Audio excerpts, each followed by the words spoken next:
근데 내년을 2024년을 네. 이제 상은 이제 상은이라는 게 상처죠. 예, 상처의 흔적. 예. 예, 흉터인 거죠. 흉터. 예, 상처의 흔적이 남아 있는 해가 될 것이다. 네. 그게 어떤 의미인가요? 예, 제가 그 24년을 그러니까 코로나19라는 상처가 있었고 아, 또 러우 전쟁이라는 상처가 있었는데 그러네요. 상처는 지금 머릿속에선 좀 지워져요. 음. 코로나19를 자꾸 떠올리진 않잖아요. 예. 이제 그런 상처들은 많이 지워지는데 흉터, 상처의 흔적처럼 뭔가 남는 거죠.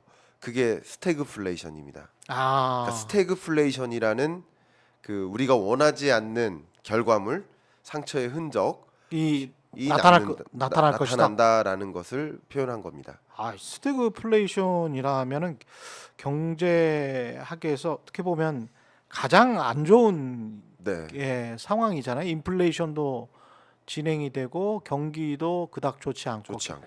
경기 침체에 가까운 그런 상황이고. 네, 근데 1% 정도 내년에는 이제 2%대까지 혹시 성장할 수도 있다 이런 희망 섞인 전망도 아직 있는데 네, 네. 그 스태그플레이션이라고 이야기할 수 있을까요? 어떻게 네, 그러면 보십니까? 근거를 대보면요. 예, 지금 정의를 거의 명확하게 말씀 주셨어요, 예, 기자님께서. 일단 스태그플레이션은 두 가지 조건에 충족하면 됩니다. 예, 하나가 고물가냐, 그렇죠. 그죠? 두 번째는 경기 침체냐. 예, 두 가지에 부합하면 스태그플레이션이고요. 예, 저는 사실 23년 전망에서도 응, 22년 당시에 응, 그때도 한국 경제는 응. 스태그플레이션이 온다라고 주제를 꼽았습니다. 그랬었던 것 예, 같아요. 꼽았고요. 예, 지금 스태그플레이션입니다. 예, 우리가, 우리가 살아가고 있는 우리 한국 경제가. 음, 근데 제가 스태그플레이션이라는 표현을 쓴 거는 음. 한국 경제는 올해도 내년도 스태그플레이션 맞고요. 그러니까 마이너스 성장은 아닐지라도 스태그플레이션에 예, 어떤 어떤 분위기 환경이 조성돼 있다? 저는 예. 체감적 스태그플레이션이 아니고 아, 실제 스태그플레이션의 정의에 부합한다고 아 생각을 그래요? 하는데요. 예, 그걸 한번 잠깐 설명드리면 예, 24년은 특히 글로벌 경제라는 관점에서 음, 그렇게 의견을 드린 겁니다. 예, 자, 왜냐하면 자, 경제 위기와 경기 침체가 전혀 다른 건데 그렇죠. 경제 위기는 역성장하는 겁니다. 방금 말씀하신 것처럼 예, 팬데믹 때 역성장했죠. 그랬죠. 예, 2020년 예, 역성장하는 거. IMF 외환위기 때도 역성장했고요. 마이너스 예, 성장. 마이너스 성장하면 경제 위기예요. 예, 근데 경기 침체는 잠재 성장률을 밑돌 때. 그러니까 음, 우리나라의 잠재 성장률이 대략 2%니까 그렇죠. 23년 올해 2%를 밑돌죠. 1.4%니까 그랬죠. 경기 침체 맞습니다. 예, 그리고 24년도 잠재 성장률이 채 안 될 것으로 보고 있습니다. 근데 어, 제가 세계 경제를 먼저 말씀드려 볼게요. 예, 글로벌 경제를 관점으로 봤을 때 평균 세계 경제 성장률을 3.8%로 놓으시면 좋아요. 예, 근데 23년 성장률을 3.0%, 음, 내년 2024년 성장률을 2.7%.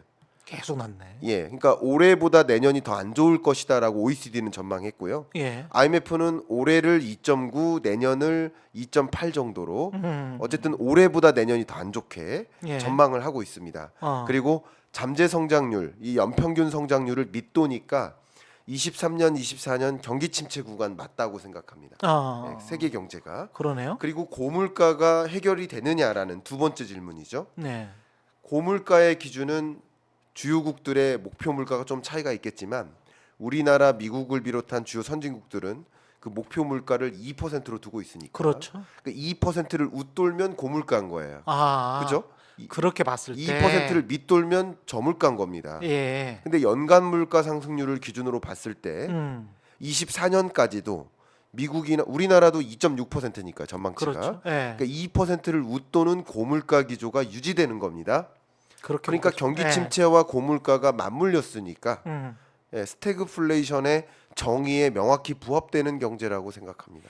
그렇게 2.6%의 인플레이션이면 우리가 기준금리가 이제 3.5%란 말이죠. 네, 그러면 인플레이션을 생각을 해보면 네, 기준금리가 3.5면 3.5 빼기 2.6이면 0.9밖에 안 되니까 네, 그 정도면 지금의 기준금리도 2024년 평균의 물가 상승률 2.6%와 비교를 해보면 그렇게 뭐 높지도 낮지도 않은 금리다. 그렇게 생각을 해보면 네, 금리를 크게 낮출 수 있겠나? 한국 같은 경우에 미국은 뭐 어쩔지 모르겠습니다만 5.25에서 5.5니까요. 네. 그 어떻게 보십니까? 그거는? 예. 미국도 우리나라도 예. 금리를 크게 내리기는 어렵다고 생각합니다. 아, 내릴 둘 다. 수는 있지만 예. 크게 내리기는 어렵다. 근데 어. 여러분들이 이제 시나리오로 가정하실 때, 예. 그러니까 미국 경제도 예. 물론 여러 전문가분들이 내년에 많은 금리 인하를 단행할 것이다라고 보시는 분들은 아마 이야기를 잘 들어보시면 24년 미국 경제를 경착륙으로 정의하셔요. 그러니까 뷰가 좀 다른 거예요. 아, 그래요. 예, 아. 뷰가 예. 경착륙으로 보시고, 그러니까 쉽게 말하면 1% 성장세가 좀 어려울 수도 있다. 예. 미국 경제가. 예. 그러니까 거의 경제 위기와 경기 침체를 거의 구분하기 어려울 정도의 그 정도의 어려운 경제.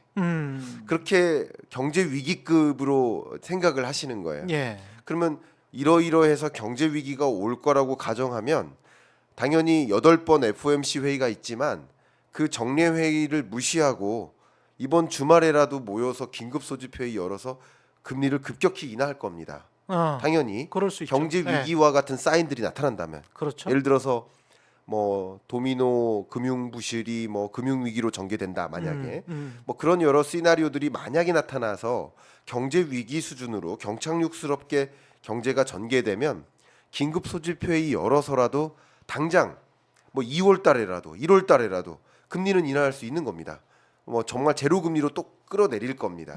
그때는 자연스럽게 물가는 잡힐 것이고요. 그렇겠죠. 예, 그런 시나리오로 가정할 경우 뭐 대대적인 금리 인하를 예상할 수 있어요. 시나리오 1. 네, 근데 저는 그런 시나리오를 가정하기는 좀 많이 과하다. 저는 그런 생각입니다. 확률적으로 굉장히 예, 낮다. 굉장히 낮다. 왜냐하면 우리가 보고 있는 그 불확실성 요소들을 이미 뭐 연준도 뭐 옐렌도 뭐 바이든뿐만 아니라 각 그 정부의 수장들이 다 지켜보고 있는 일들이기 때문에 그렇죠. 그 일들이 터져 나오기가 쉽지가 않아요. 항상 예상치 못했던 부분에서 위기가 오는 거거든요. 그렇죠. 그렇죠. 저는 그렇게 보기 때문에 그렇죠. 그게 위기로까지 올 거라고 생각하지는 않습니다. 그러니까 저는 연준도 그렇게 전망하고 IMF도 미국 경제를 전망할 때 1.5%로 전망하거든요.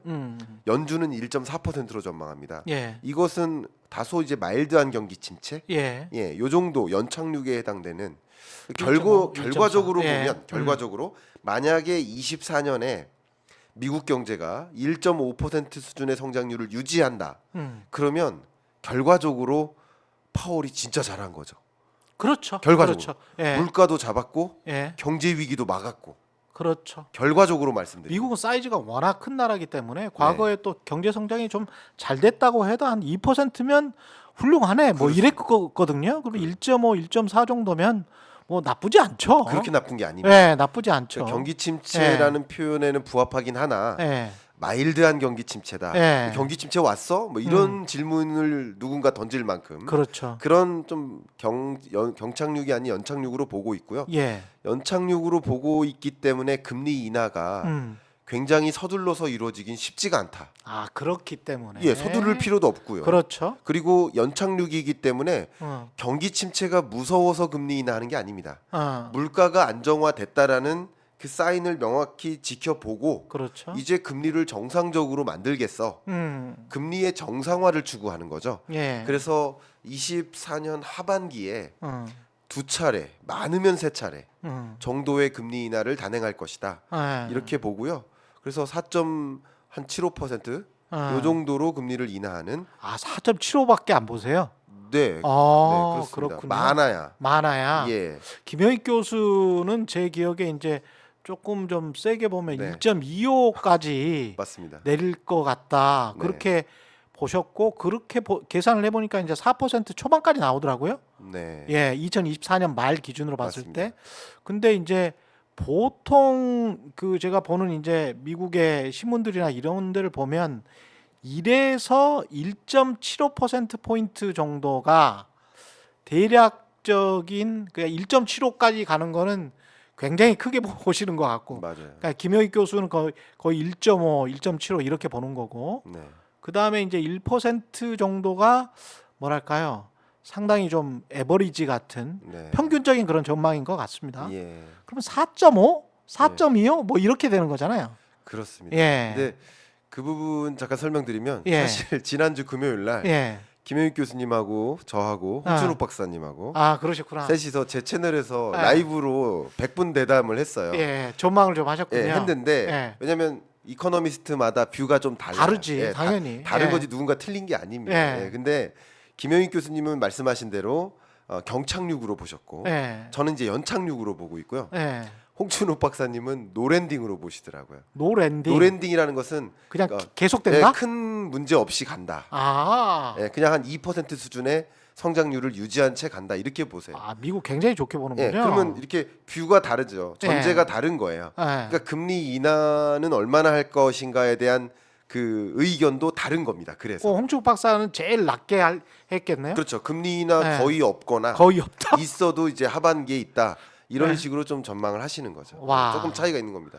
거기에 따라서 사실은 우리 자산 배분 전략이랄지 이런 것도 또 굉장히 다릅니다. 다르죠. 그래서 제가 여러분께 의견 드리는 것은 이런 그 의견이 다른 이코노미스트 또 네. 우리 이 자리에서 네. 최 기자님하고 대화 나누다 보면 예. 여러 전문가들이 다른 의견을 주시잖아요. 그렇죠. 그러면 그렇게 보는 근거들을 조합해 보세요. 그렇죠. 여러분의 시나리오를 가지세요. 그렇죠. 그러면 한 세 가지 정도의 시나리오를 가지고 예. 이런 시그널들이 나온다 그러면 대대적인 금리 인하가 있고 예. 그럼 주가는 대대적인 조정이 있은 다음에 다시 급등하는 일이 있겠죠. 그렇죠. 예. 그리고 저 같은 경우는 이렇게 예. 보고 예. 그러니까 여러 전문가들이 보는 그 예. 시나리오가 좀 다릅니다. 그러네요. 예. 그것은 보시고 제가 한 가지 또 의견을 드린다면 예. 이제 최 기자님께서 말씀 주셨던 예. 그 시장의 컨센서스 그거는 주로 IB 뱅크 그렇죠. 그렇죠. 투자은행들의 네. 컨센서스를 평균한 겁니다. 뭐 골드만삭스랄지 그렇죠. 뭐 예. 이런 쪽. 그래서 예. 골드만삭스는 뭐 저의 이니셜하고도 같습니다. GS 쓰는데 그렇습니다. 예. 광 골드고 예, 그러네요. 석 삭스. 근데 저랑 생각은 좀 많이 다른데요. 예.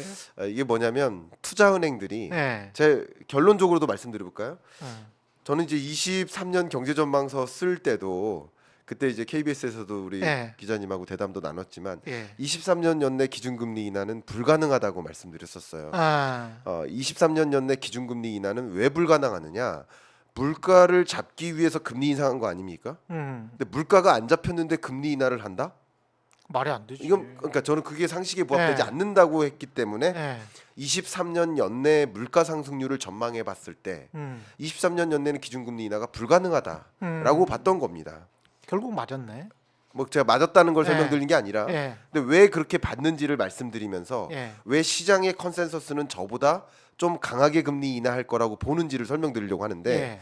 23년 연내에 예. 계속 23년 초부터 예. 투자은행들이 계속 그 분위기를 조성해요. 뭐라고? 금리 인상 끝났다고. 맞아. 금리 인상 끝났다. 올 초부터 그랬어. 올 초부터요. 금리 인상 끝났으니까 뭐라는 거예요? 주식 투자 더 들어와라. 그래 기대감으로 한참 갔죠. 그렇죠. 예. 기대감 가졌다가 예. 파월의 발언 때문에 실망하고 실망하고. 물가 발표됐는데 아직 멀었네 하면서 또 실망. 또 실망하고. 그리고 또 그 발표 이후에 또 기대감이 조성돼. 금리 인상 끝났다. 그렇죠. 근데 또 실망하고 기대했다 실망하고 기대했다 실망하고 기대와 실망의 반복된 연속이었습니다. 그래 23년. 대다섯 번은 그랬던 네. 것 같습니다. 근데 예. 여전히 지금 기대감을 조성하는 거예요. 아직도 지금 연준도 그렇지만 이 IB 뱅크들 예. 그리고 시장의 기대는 3월에 금리 인하가 있습니다. 시장의 기대는. 그렇죠, 그렇죠. 근데 제가 좀 이거는 단언할 수 있는데 예. 경제 위기가 오지 않는 한 경제 위기가 온다면 가능한 일이에요. 예. 근데 경제 위기가 오지 않는 한 아까 마이너스 성장. 그렇죠. 예. 3월 달 FOMC 회의 때 예. 기준금리를 인하할 가능성은 거의 희박합니다. 음. 왜냐하면 보세요.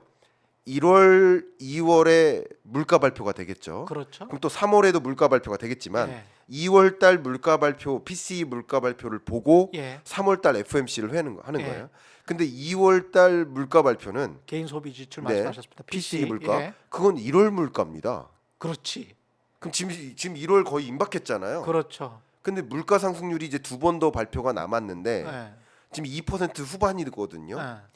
적어도 2%대 초반은 돼야 파월이 그토록 강조했던 2% 골, 예. 2%라는 목표 물가에 부합할 때까지는 계속 금리 인상하겠다라고 표현했던 그게 그렇게 빨리 갈까? 안 됩니다. 그러네. 한 달밖에 예. 안 남았네. 안 결국은. 됩니다. 그러니까 예. 2%대 초반에 부합하는 그 물가 더군다나 지금 2.7, 2.8 요 정도의 물가는 헤드라인 물가고요. 그렇죠. 근원 물가는 아직 3%도 못 잡았습니다. 만약 3%예요. 아직도 3%. 그러니까요. 예. 그러니까 근원 물가가 예. 그 왜냐하면 연준이 계속 얘기했거든요. 근원 물가 보겠다. 에너지하고 식량 뺀 거. 그렇죠. 예. 근원 물가 보겠다.